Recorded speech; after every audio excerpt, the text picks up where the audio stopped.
Tomorrow we are having an activity at our house and I wanted to make a sourdough dessert to share with everyone. I grew up in Canada and Tim Hortons still is a favorite place for me to go. The chocolate chip muffins at Tim Hortons are delicious. So I've never made sourdough chocolate chip muffins before and I wanted to give them a try and see if they are just as good as the Tim Hortons ones. So the first thing I'm gonna do is I'm going to take my sourdough starter. It is discard. You can use active if you want. I'm gonna add that to my bowl. And then I'm going to add 110 grams of melted butter. The recipe did call for vegetable oil, but I don't use any vegetable oil. So what I did is I just added more butter to the recipe.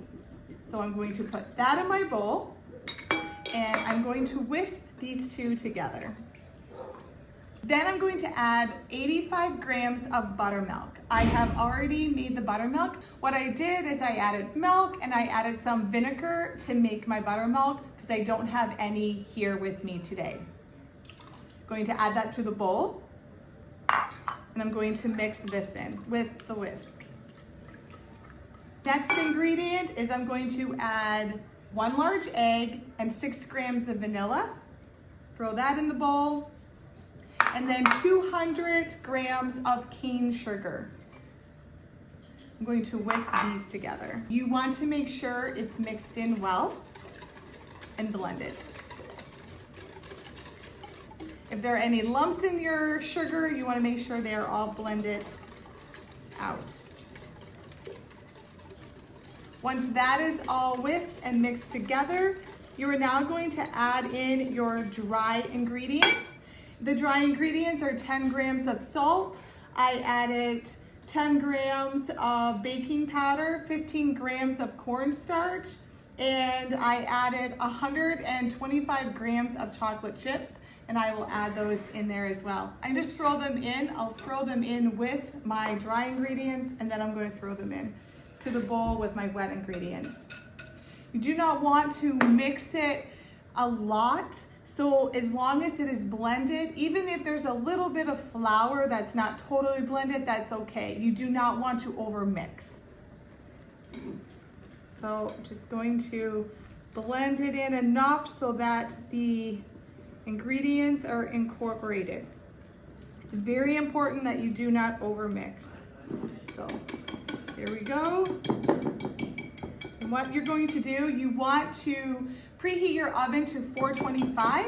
You're going to put the muffins in the oven for 5 minutes at 425, and then after that, you're going to lower your temperature to 350, and they will go in there for between 15 to 18 minutes.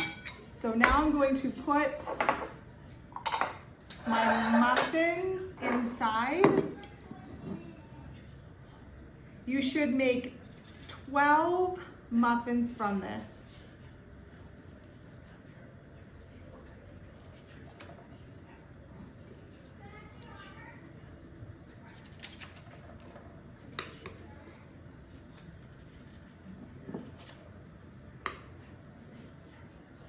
What I'm going to do is I'm going to make sure there's enough in each one, and then I will go back and refill some of them if some of them are less than others if there's leftover. I just want to make sure I get the full 12 muffins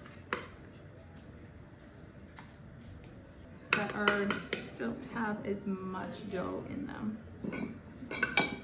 There they are. What you can do as well is you can take some cane sugar and sprinkle a little tiny bit on the top. That will give it a nice, yummy topping.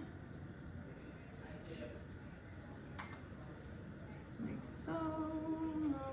Just a little tiny bit.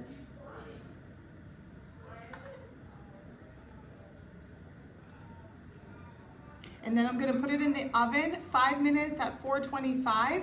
Then I'm going to lower my temperature to 350, and then it will be in for 15 to 18 minutes. I'll let you know what they look like when they get out of the oven. So I just took these out of the oven. They look delicious. I'm just going to put them on my cooling rack. I'll leave them on here until I put them away. Put them in a container for tomorrow. the last one. And I just wanted to open one up, so we'll just do this little one so you can see what they look like. They're still warm, but they should cut through. And there it is. It looks delicious. Can't wait to dig in. If you give it a try, let me know in the comments. Have a great day.